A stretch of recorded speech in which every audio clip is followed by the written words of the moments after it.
welcome to this edition of Frontline Faith, your source for faith-based news across the Dallas-Fort Worth Metroplex. I'm Michaela Helt. And I'm Kristen Urban. 2 clinical psychologists were inspired to heal the brokenhearted and establish a public platform to reach those in pain.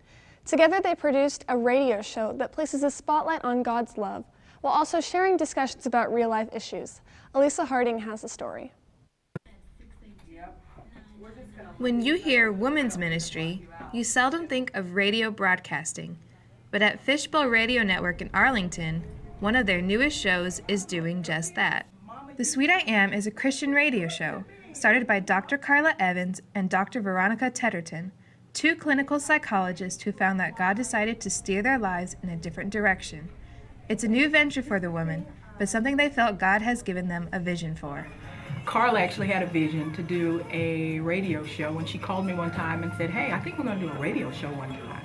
And it wasn't until several months later that God began to speak into my heart. God said, "I want you to do a show. You and Carla tell the world how sweet I am." And that's how we got the name of the show, The Sweet I Am.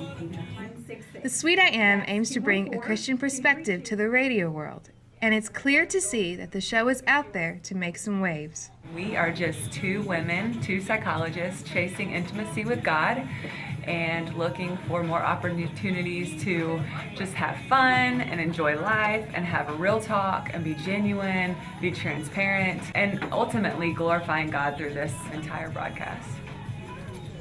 You can catch The Sweet I Am every Thursday at 4 p.m. on www.fbrn.us or through the free radio app TuneIn. Reporting for Frontline Faith, I'm Elisa Harding. Coming up in just a few weeks, Josh Wilson will be performing in Waco, Texas at the Hippodrome for his acoustic Christmas tour.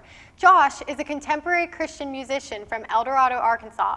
This event features the songs Jesus is Alive, Christmas Changes Everything, That Was Then, This Is Now, I Refuse, Carry Me Before the Morning, and a mix of all your favorite Christmas classics.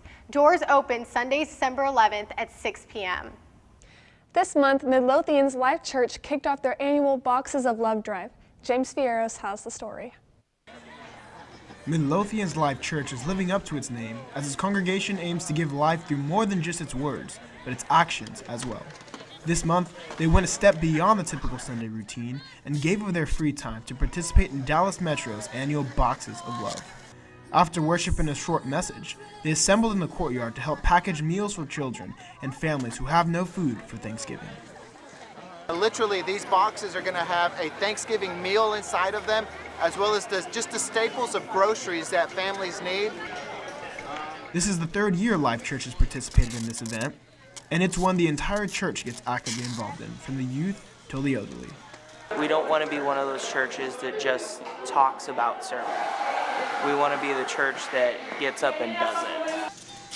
While they could be taking their Sunday naps or watching football, Life Church holds fast to the reason why they do what they do. In Dallas County, there's 80% of kids are on a free and reduced meal program at school. So the week of Thanksgiving, when there's no school, there's literally kids that have no food in their homes. So this box is going to provide just a staple of groceries for the whole week, as well as just a traditional Thanksgiving meal for families. However, all this would not have been possible without the partnership and vision of Dallas Metro. Dallas Metro is an inner city ministry that's been working since 1993. We go into 14 different neighborhoods in the city, working with the city's most impoverished, high crime neighborhoods, trying to bring the love of God to children and their families. With 23 years of faithful ministry, Dallas Metro is still serving as much as ever. Together with Live Church, they assembled over 400 boxes of goods. The following Sunday, Live Church Young Adults Ministry spent their Sunday evening delivering each of these boxes to their designated homes. For Frontline Faith, I'm James Fierros. Coming up on Frontline Faith, we'll be exploring what SAGU had to offer its students this past week, and we'll take a closer look at the life of Dr. Goodrich. Don't go anywhere.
Welcome back to Frontline Faith.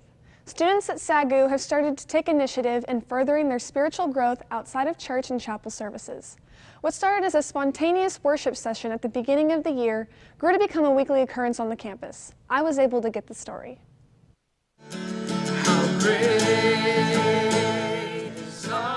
The hills are alive with the sound of music as SAGU student Adrian Valentine leads worship for several fellow peers on the top of the hill overlooking Gwines Hall. The gathering, affectionately dubbed Worship on the Hill, occurs every Wednesday night at 7:30 p.m. and consists of worship, a message, and prayer. Well, Worship on the Hill started the first week of SAGU. I just got a lot of friends together. It was a really beautiful night, and I was like, hey, why don't we bring our guitars and instruments, and let's all hang out and have a little bit of worship. Soon enough, the jam session turned into a full-blown Bible study. Everyone wanted more of it, so we started doing a regular thing, bringing messages and stuff like that, and it just evolved into what it is now. Adrian and his co-leader, James Fieros, plan their messages and worship set list throughout the week to prep for the reoccurring event. The two are determined to have the meeting as often as possible. Students continue to look forward to this weekly time of spiritual growth, relaxation, and fellowship in the midst of a hectic school year. For Frontline Faith, I'm Michaela Helt. Grace Fellowship Church in Grand Prairie, Texas is hosting Worship in the Dark Sunday, December 4th at 6 p.m., inviting all family and friends to attend a spirit-filled, multicultural, multi-generational night of worship. Experience an evening with Pastor Anthony Walker as he engages you to answer the call to worship. The circumstances and events that we see as setbacks are oftentimes the very things that launch us into periods of intense spiritual growth. One SAGU professor knows firsthand how destiny waits in the hand of God, shaping the still unshapen. Aura Garst and Zoe Brown have the story.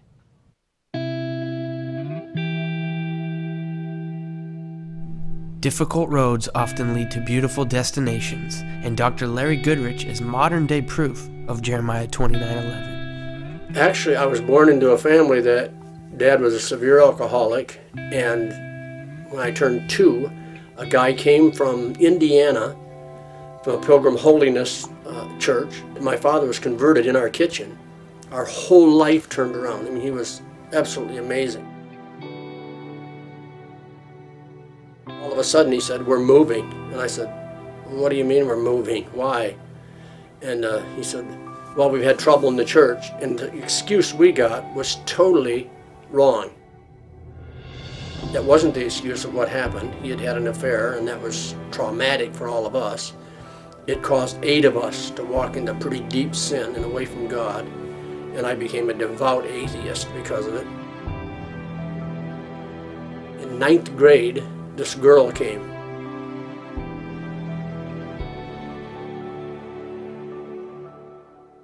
I had a father that told me, I told him that I really liked this guy, and he said, you're not going to date the town drunk. So unless you date a Christian, you're not dating. So I went to work trying to get Larry to go to church, go to youth rallies, and finally he told me one day at school, because he'd tell me to just shut up, quit talking about Jesus. If you won't say the name of Jesus one more time, I'll go to church with you. And that's it. And then you never say his name again. Okay. That night I got saved at a youth rally in Michigan. I went down and Larry got up and put his arms around me and just hugged me, and he said, I'm so happy. I am so happy. I'm just weeping. And my dad said at that time, I knew that you would get married. He no more than got the words out of his mouth, and I bolted to the altar, gave my heart to Christ, and never been the same since. And I married that same young lady a year and a half later, 49 years ago. When I was in 7th grade, something happened to me with a teacher that we did to him, but he was so out of control, and the class was so out of control, we were so out of control, that I thought, man, if I was ever up there, I bet nobody would be acting like I'm acting right now. He's not afraid to talk about anything in class, and that he's pretty open about some of the struggles he's had throughout his life.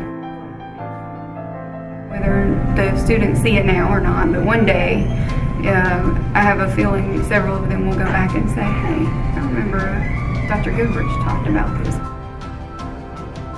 Teaching is my love.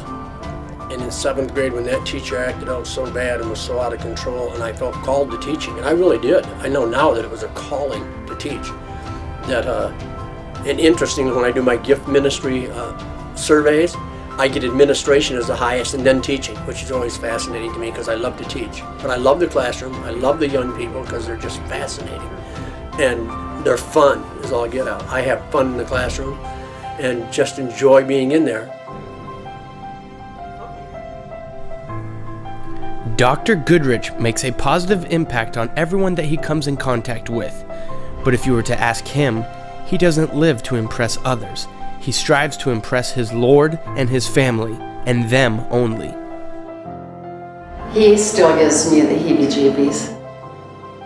He has said on his tombstone, you put down, this man served the Lord and served his family.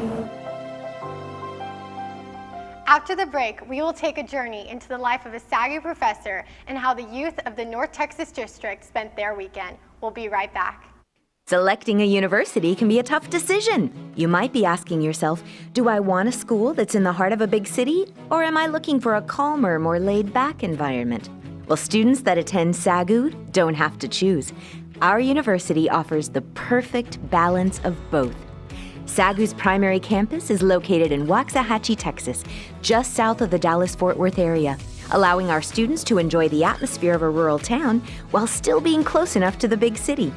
Here, you'll be offered a door of opportunity into future business opportunities, an entertaining environment, as well as a great place to obtain your education. Just 30 minutes north are restaurants, theaters, theme parks, museums, shopping malls, and professional sporting events. These, along with many others, are great ways to take a break from your studies and create lifelong memories with friends. For those who would rather enjoy relaxing in the great outdoors, the DFW area offers many places where you can get away from it all and enjoy nature. For many of our students, there is no better way to pass the time than by relaxing on a cool fall or spring day while watching a beautiful Texas sunset. Now, your college experience is not only about having fun. Once you complete your degree, you'll most likely be looking for a great place to start your career. This area is one of the best places in the nation when it comes to employment opportunities after you graduate. Many of our students obtain internships at businesses in this area, which lead to full-time employment opportunities. So if you're looking for a great place to jumpstart your career after graduation, this area would be a great place to start. So, are you still weighing out your options about where you want to attend school? Well, by choosing SAGU, you don't have to decide between the opportunities of the big city and the small town atmosphere. Here, you get the perfect mix of both. To find out more information about the academic options SAGU offers, visit our website at sagu.edu. Mark your calendars for a journey into Christmas, December 9th and 10th from 6 to 9 p.m. at Grace Bible Church in Dallas, Texas. Experience their first Christmas walk through Nativity that travels back 2,000 years into live scenes telling the story of Christ's birth. The tour runs about 40 minutes. Before or after the tour, visit Joseph, Mary, and baby Jesus in our manger scene with live camels. A petting zoo, photo booth, face painting, cookie decorating, and much more will be provided. This event is free and open to the community.